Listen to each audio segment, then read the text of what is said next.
Hi. Hi. Thanks for joining me. Yeah, we've definitely been practicing a little bit of narrative anarchy in the last few minutes, trying to get these slides lined up. And I mean, in the last 48 hours as well. It was like 2 a.m. on Friday morning when I suddenly realized, oh, I'm anxious about giving this talk because I don't know what you guys want to hear, and I just really don't want to let you down. So I was like, okay, I know what I'm going to do. I'm going to write 2 talks, and then I'm going to have you choose which of the 2 talks I'm going to give. And that was my solution. And then I woke up like 12 hours later on Friday lunchtime, and I was like, I can't do that. I've got to merge the 2 talks into one perfect talk, and that's the talk that you're going to get today. So, who am I? I've done that. There we go, that's done. What is narrative anarchy? Like a good philosopher, I'm going to start with some really dry, analytical sort of terminology discussion and see where that gets us. So, anarchy isn't chaos. Some people think it sounds like chaos, but I see some people in the room here who definitely know that anarchy is not just chaos. Anarchy is a kind of autonomy. Anarchy is being free from preconceived notions of rules that we should follow. It's being free from unquestioning authority telling you what to do. It's making up your own mind. So even though autonomy sounds a bit robotic, this is an interesting one, actually. I think it's one of those interesting words that seems to mean like both the thing and the opposite of the thing. If something's automatic, it sounds like it's kind of unthinking, but the word comes from acting on your own steam, really. And so it means also thinking for yourself. I think probably all the secrets of life are wrapped up in how come automatic means both thinking and unthinking at the same time. So I want to propose to you that narrative anarchy is making decisions that are authentic on the fly, rather than trying to come at things and control things, rather than following rules, doing it your own way. I was some years ago, I was in therapy, and I was running for the train to therapy, and I was super late, and I was super stressed, and I was like, what's going on here? Why am I screwing this up? And I realized I was going to miss the train because I actually wasn't running for the train. I was walking. And I was like, why am I walking? Why is this? I realized I'd internalized some rule a long time ago that was like, don't run for trains. Don't rush places. You'll get hot and bothered and stressed and sweaty, and like you'd rather be late than be on time and be stressed. And I realized, this rule, it was a good reason I internalized this rule in the first place, but it doesn't work in all cases. I need to make authentic decisions on the fly. And I started running. So, one caveat, in case I say the wrong thing during this talk, I don't believe in bad writing. I know I'm going to try and talk about how to do good writing or good narrative anarchy, but I don't really believe in bad writing. I believe that sometimes writers are seeking more authenticity in their work. I believe that sometimes writers are writing something that appeals to a smaller audience. But I don't think there's any objectivity in the quality of writing. And now I'm going to spend like 40 minutes trying to tell you that there is and how to do it. I don't know.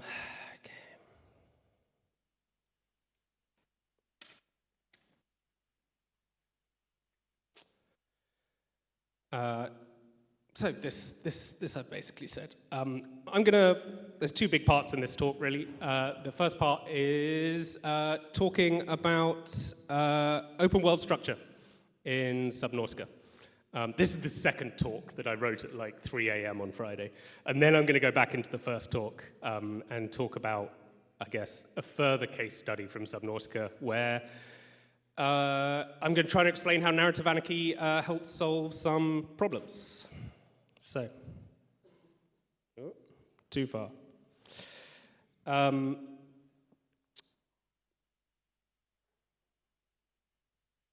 First thing I do when I come onto a game is I look at the game and I try and find out what it is.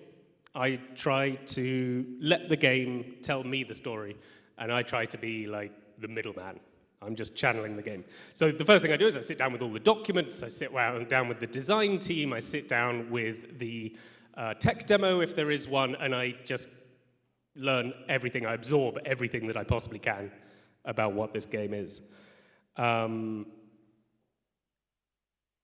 I try and capture, I guess, what's the theme? What's the message? What is this thing?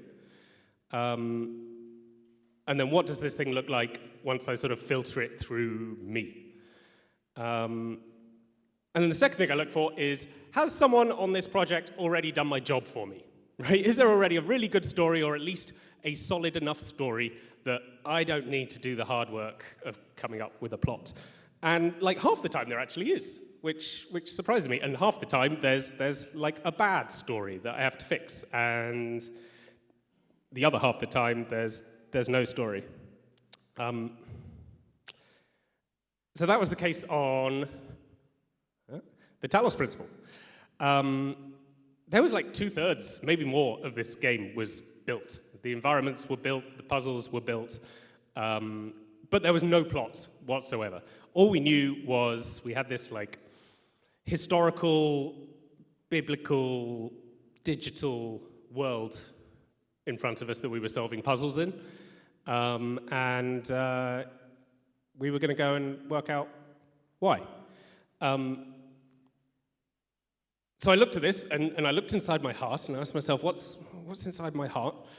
And my heart said, I don't want to work on a big job. This is a lot of work.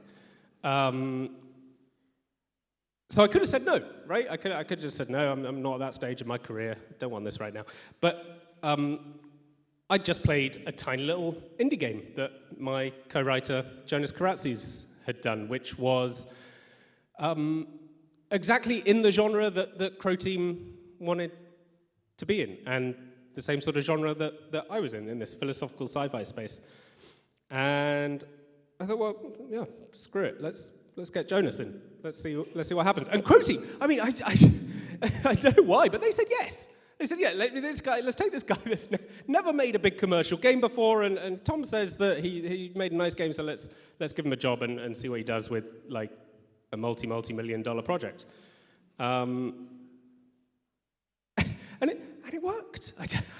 This is part of the problem that I have with like giving talks on how to like make good games. Is I don't know why it works really. I just know that I do what seems right at the time.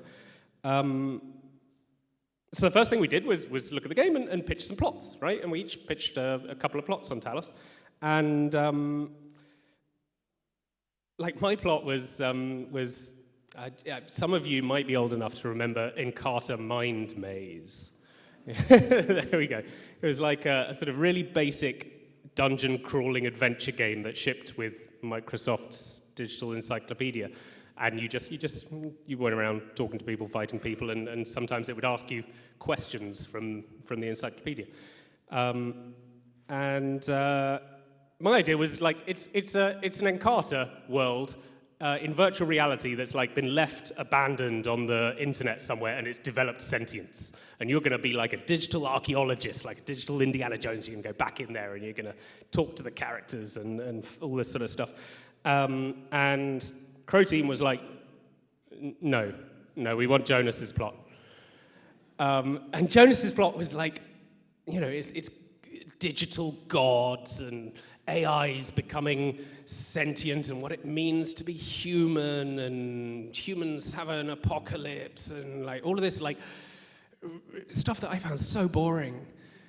And I was like, why have you chosen it? And I could have said, great, you guys go and have fun with that. I could have walked. But I went with it, and I listened to what Crow Team was telling me the game was. And we came to see that, like, if there's a god trying to tell you what to do in this game, there's got to be a devil, right? And, like, I can write a devil. That I can do. That I can enjoy.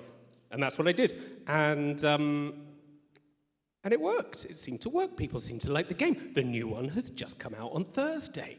Go play Talos Principle 2. It's very cool. So this kind of shows you, I hope, is starting to point out, like, I'm trying to propose a philosophy of going with the flow and trusting the world to show you the way, and then you're not directing the world. You're just kind of along for the ride.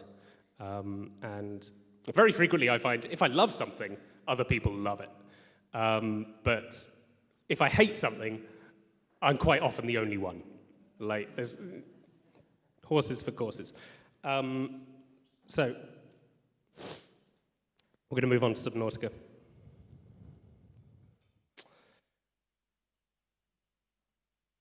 Okay. I'm going to give you, like, this is the only framework that I have used in every single game that I worked on.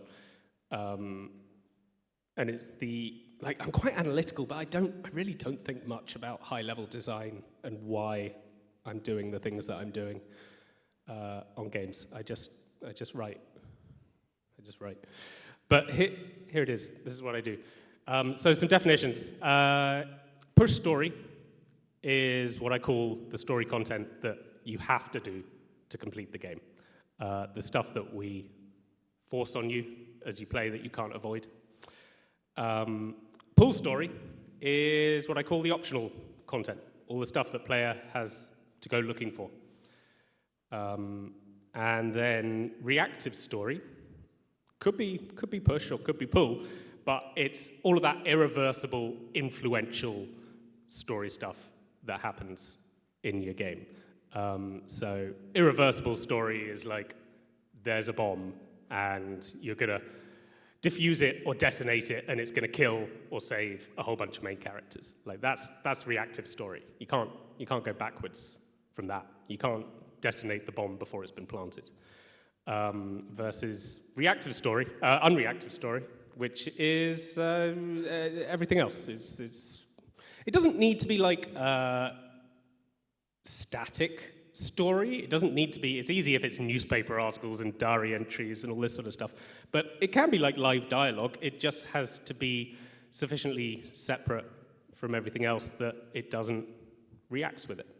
And the only trick I ever use is I maximize the pull story. I take absolutely everything that I possibly can out of the push story and put it into the pull story, apart from the reactive stuff, which I leave in the push story. I think a lot of the time writers are trying to like really focus the push story because that's the main story. That's what matters. And I'm not sure that it is, actually. I think that putting stuff in the pull story, trusting player to go out and find what they want to find in the order that they want to find it in, I think that's narrative anarchy. I think that's putting faith in the game and the audience to tell their own story, and taking a bit of pressure off you as a writer, I suppose. So I did go back and analyze what I've done in open world stories in Subnautica and elsewhere, and how I made it work. And it turns out I think this is why it works. 3 things. 1, restrict the reactive story to a handful of top-level linear push beats. And like that really should be the barest minimum possible amount of text content that you need to tell your high-level story. Like anything superfluous should be in the pull story. The push is like, I imagine the player that doesn't want to engage with story isn't interested even slightly, and I imagine what is the only information that player needs to contextualize what's happening in this game, and that's it. Then rule 2, use lots of different types of short, non-reactive subplots for the pull story. So this kind of, I've got other slides to go into this, but no, I'll wait for the other slides. I'm not going to break my own structure. And then number 3, don't give away which is which.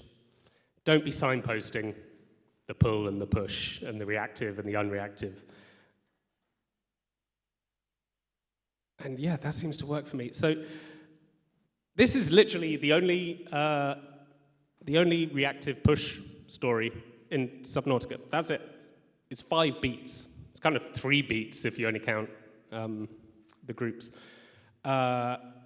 You crash land on this planet. You explore some Degassi bases, some survivor bases, and you find the gun that shot you down.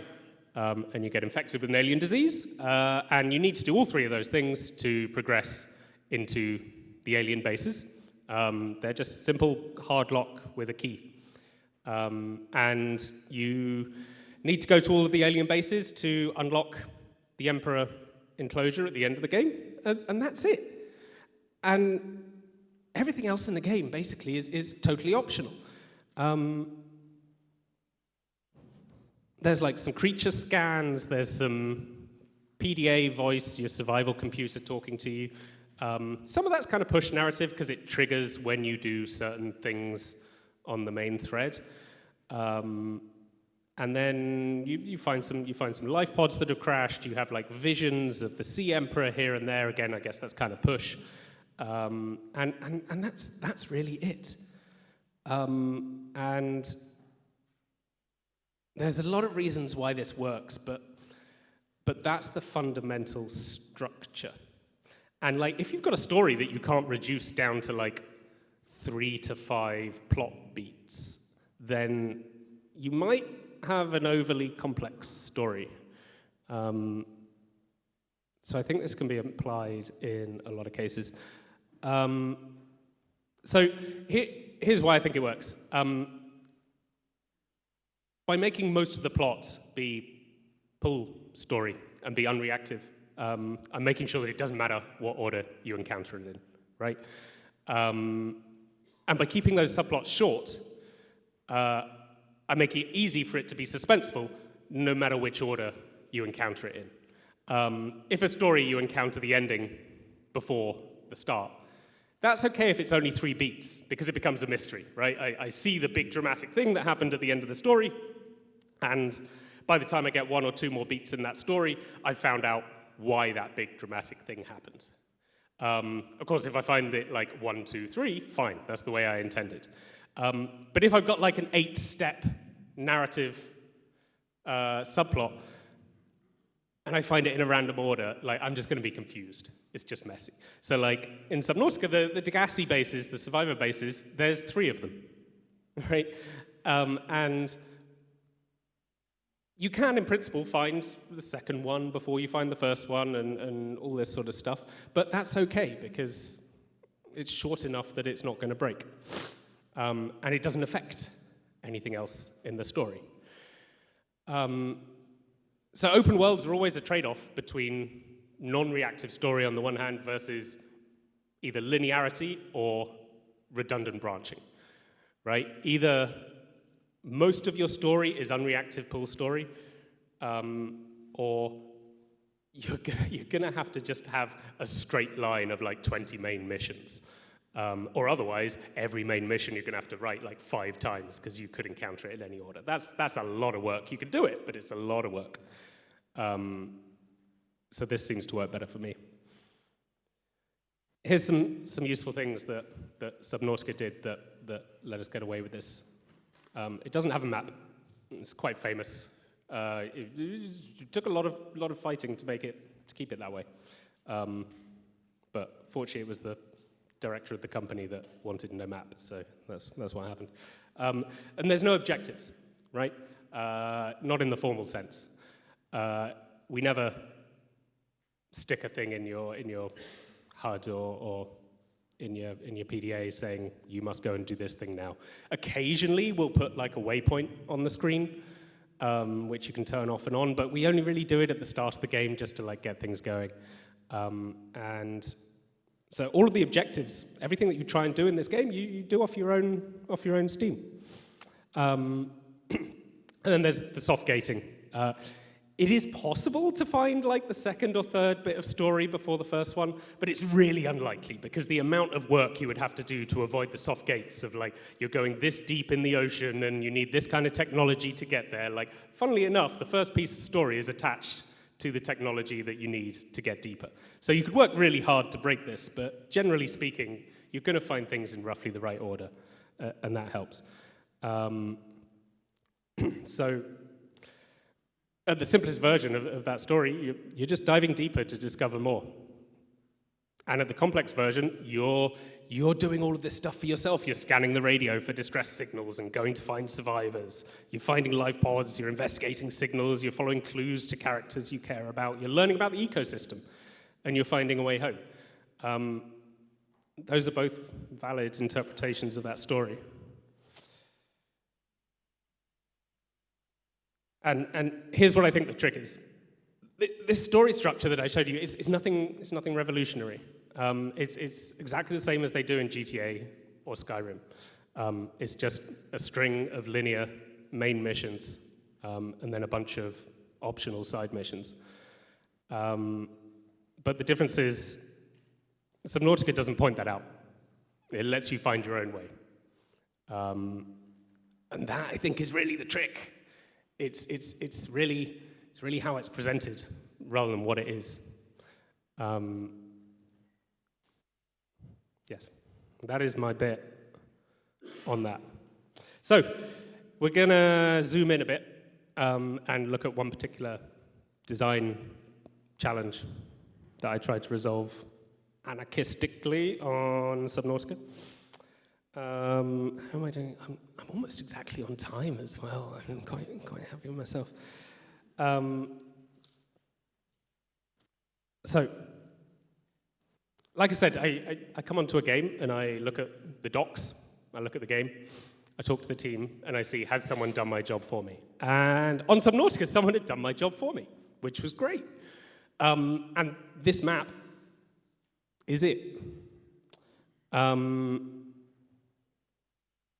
It's this map, and it's also the crashed ship. So Corey, the art director on the game, he was practicing a bit of narrative anarchy himself because he really wanted this game to have a story. And at that stage, it didn't. And there was a bit of a debate going on. And he was like, well, I'm just going to put a giant crashed ship in the ocean, and then there has to be a story. We'll have to deal with it. And someone else is going to have to be art director if they want to remove that ship. So that's one way of doing it, and I'm grateful for that. And then there's this map from Chop's lead animator. And if we zoom into this, like, that is the entire game. That is Subnautica.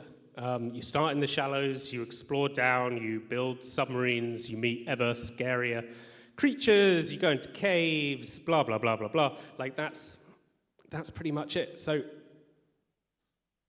one thing I'm trying to say is the approach to story and the job that you're doing is not always the same. It depends. Sometimes you are creating an entire story. Sometimes someone is giving you a story that you don't like, but everyone else does, and you go along with it. Sometimes most of it's already there, and your job is to not touch it very much.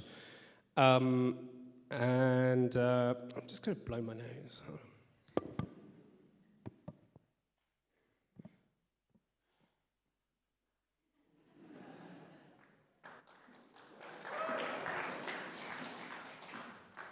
Thank you.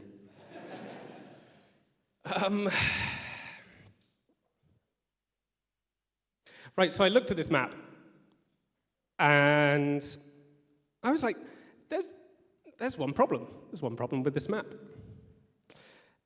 Everything that this game has told me about itself is that it's about this alien ecosystem. It's about crash landing, immersing yourself in something you don't understand, something beautiful and scary and surprising, mysterious, something that has its own identity. And that's the alien ecosystem. That's the star, right? You're the alien in this story. I created this elaborate plot where, you know, well, I'll go into this.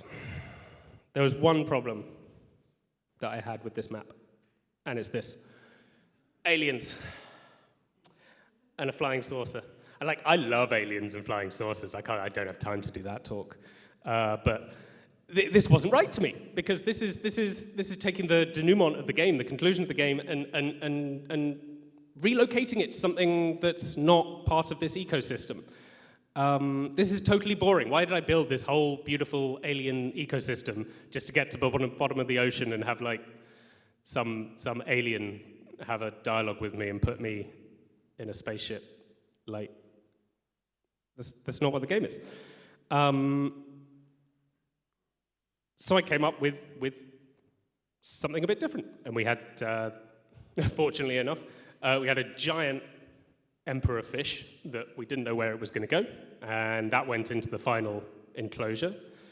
And we had an alien disease, and the story became this thing where the ecosystem has adapted to fend off this alien disease, and the emperor is creating some kind of enzyme, and then there's this kind of symbiotic relationship between the emperor and the rest of the ecosystem, where they're sort of going down and feeding this trapped emperor, and the emperor is giving them the enzyme to fend off the disease. And I was like, oh, okay, it's a bit kitchen sink. There's a few too many ideas in there, but it just about gets me what I need, which is for the ending to be about the ecosystem. And we did this for 12 months or whatever, and then we're 6 months out from release, and someone comes to me and says, "Tom, I've got some bad news. You know how you've got creatures swimming from the shallow water all the way down to the bottom of the ocean where the emperor is to get this enzyme, and you know how that's like?" I'm like, "Yep, yeah, that's the core of my story. That's the heart of the thing." And they're like, "So now it's going to have to swim through this."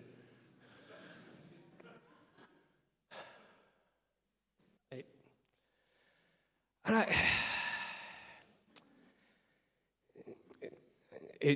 I definitely felt like it was breaking my story, and you might say if we'd planned the story from the start properly, we wouldn't have come onto this problem, right? But I don't think that's true. I don't think that's true at all, because I might, if we'd planned it from the start, I probably wouldn't have done the story that I was trying to do. And then it probably wouldn't have been as great in the end. So I reject that idea. I think that we had three options to deal with this. Either we change the level design to fit the story.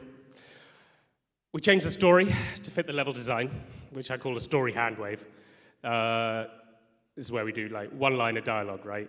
And it says, "Oh, by the way, the creatures grew up near volcanic thermal vents, and so they remember how to swim through lava." And I'm like, you do have to do that sometimes, but I am not going to do that on the core thing that I'm doing in my story. I'm like, that's a step too far. So this is a red line for me. And then the third option is I walk. I just say, you know what, this is a red line for me. I'm not going to do it. And all of these options suck. So I chose option 4, which is to do a bit of anarchy, a bit of nonviolent communication. I am now no longer on time, so I'm going to rush through this. This is nonviolent communication. Very briefly, this is a sort of linguistic framework and psychological, spiritual, sort of practical problem-solving thing. I recommend it to everyone. The short version is the jackal on the right of the screen there represents judgments, demands, and violent language. And the giraffe represents non-violent language. The giraffe translates what the jackal says into feelings and needs and requests, so that we can find nice ways of resolving things. Because if I go around, if I say to my housemate, you're messy, you're a bad person, clean up, I'm going to start a fight, right? But if I go in and say, I felt really stressed out this morning because I was on my way to my talk and I wanted my morning coffee and there was no room on the kitchen counter to make it, would you mind? It goes slightly better. So I tried to use a bit of MVC on this, and it seems like a straight conflict, but it's not. the team doesn't need the lava zone to be the final biome in this game, but the team does need to finish this game in the next 3-6 months, and affordably and swiftly. And the lava biome is what they have. So it's hard for them to change. And Story, it's not that Story can't accept that lava biome is used, it's that Story doesn't want a broken ecosystem. So is there some way that I can meet all of those needs? And there is. It was this. Hero peepers, we were called. Basically, these peepers who are like already the star of the game, right? They're on all the box art and so forth, and they don't really have anything to do in the game so far, apart from like get eaten. And so we decided, okay, these peepers, they're like swimming through the sort of alien ventilation system that is feeding like fresh water and so forth down to the Emperor. And they're swimming through that, they're visiting the Emperor, they're like messengers, they're picking up this curative enzyme that everyone needs, and then they're swimming on back to the surface. And this gave us so much. This gave us like a role for those fish, those stars of the game. This gave us like a really lovely big art thing towards the end of the game, and a mystery where you find these vents and you see fish swimming into them, and you're like, what is going on there? And so I really want to suggest that this is narrative anarchy. This is going with the flow and letting the game speak through you. And it results in something better and less stressful, because I'm not in charge. I'm not in control. I sort of am responsible, but I'm not really. Like, the game's just doing it, and it seems to work. So, let's see. I got one more thing that I'm going to talk about.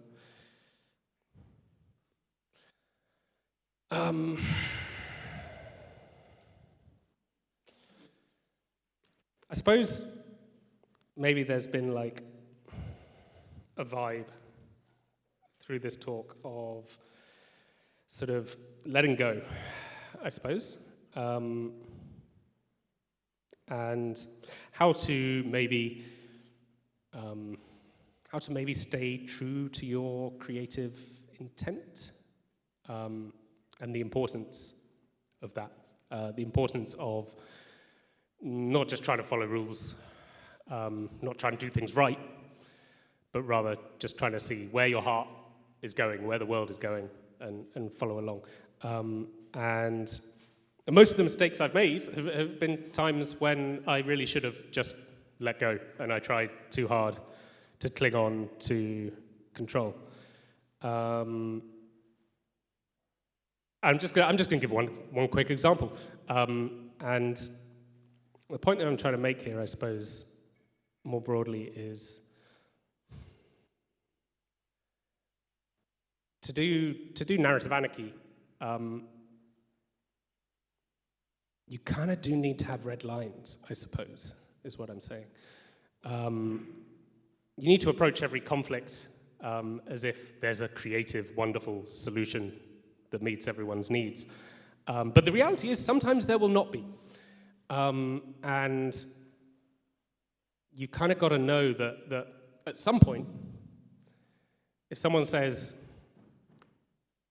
I'm going to do something that's going to totally break your story, you've got to be prepared to say no and trust that they will either fold or that you will take your brilliance elsewhere. This could apply, like, I'm going to talk about, like, doing what your boss says or doing what your job is, but, like, this could apply whether you're, like, I'm a freelance writer, so I have, like, a client, I suppose, who's the developer, and that's my boss. But your boss could be Steam reviews, you know? It could be the player forums. It could be the publisher. Could be your mother, I don't know. It could be, like, your inner accountant, right? Maybe you're running your own studio and you're worried about the finances, right? There's always going to be someone trying to tell you what to do. and can I ask how I'm doing for time? I accidentally stopped my watch. 8 minutes, great.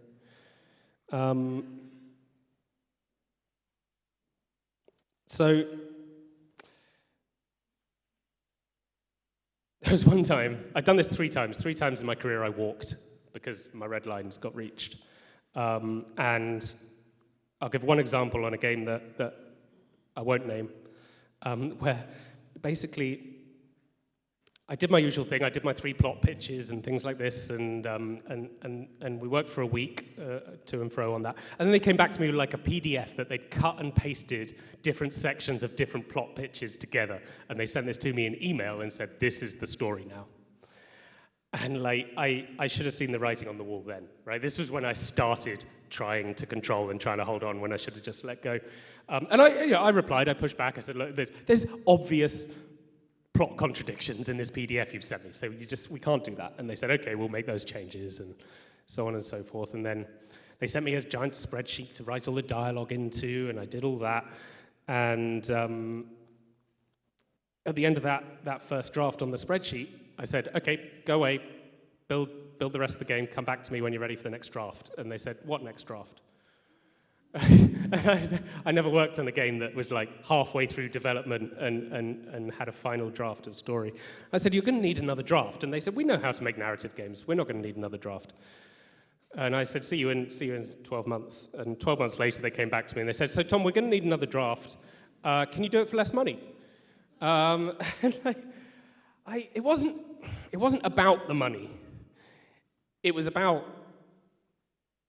respect and appreciation and understanding and support. And all the 3 times that I've walked from a project is because I felt like basically I was working at cross purposes with the development team, and they were trying to do something that was different from what I was trying to do. They were trying to treat me like a service rather than like a creative collaborator.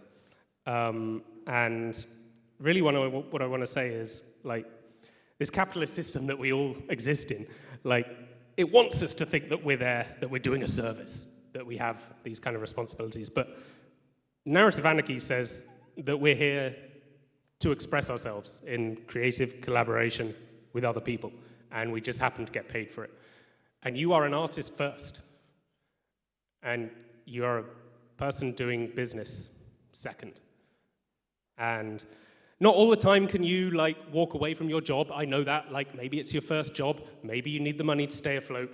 Like, it's not always easy, and I'm not saying you should quit jobs that you need. But I am saying you should be striving to get yourself into a situation where you can, because you need to respect yourself as the brilliant artist that you are. And if someone tries to tell you what to do, never do it because they told you to do it. If what they tell you to do happens to overlap with what you want to do, then do it and let them believe that they told you to do it. But you tell yourself what to do, no one else. Thank you very much. That's my talk.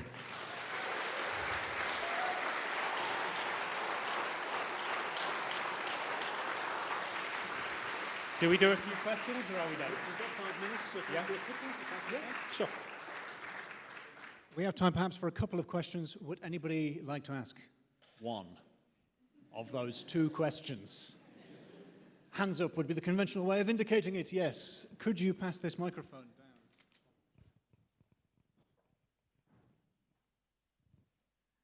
Hi. If I understand your definitions correctly, talking about sort of pull plot and push plot, do you have any thoughts? I think it's easier to get the player to care about the push plot because of the reactive. Like, do you have any sort of tips on how to get players to care about your pull plots? I can try and make something up. I think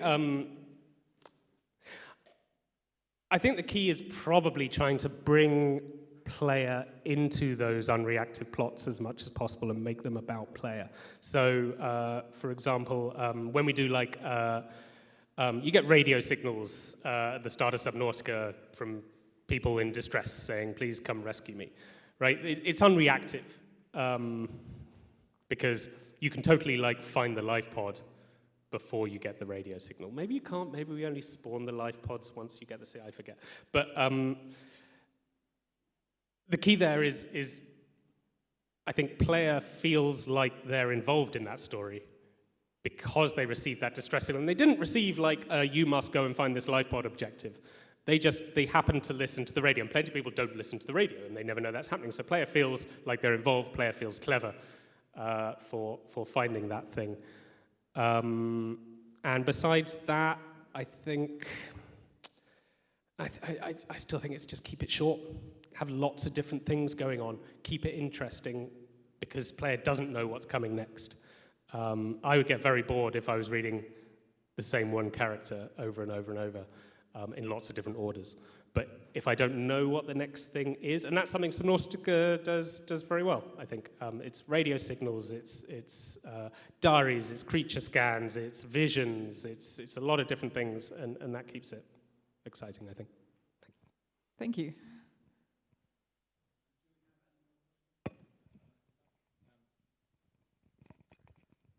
Who is nearest? I'm afraid that's how I'm selecting.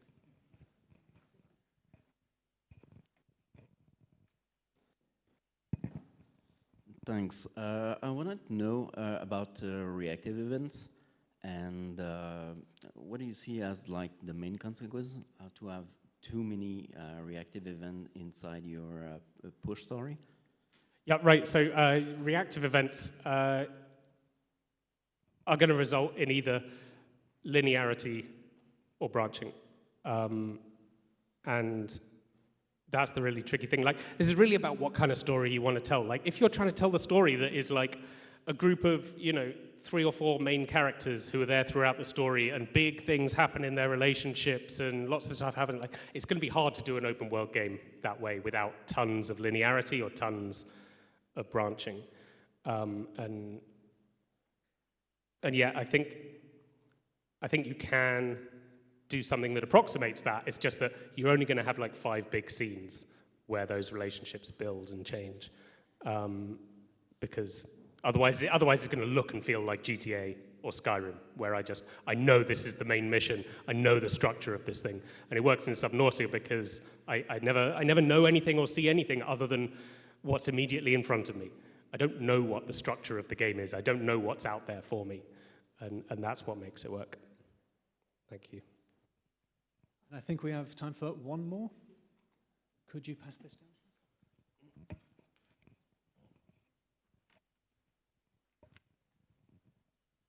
It's wonderfully collaborative up here.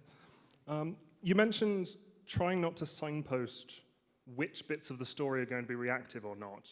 But I feel like sometimes players can feel cheated or confused by that. Do you have any tips on trying to manage player expectations about when something's reactive?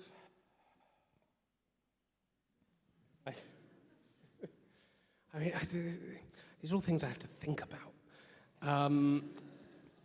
Let's see. I mean, we worried about that a bit in Subnautica, where you're getting like live messages, live SOS signals from people saying, I'm in trouble, come help me. And then you get there, and you know they're always going to be dead, because you know there's no real character, like live animated models in this game. So it's a bit of an unavoidable problem. But more generally, what could we do? How can we make this work? I think just do it your way. I think that's the most narrative anarchy answer that I can give you. There will be a way. And you know what? Who cares about the player? I care about you. You care about you. Thank you.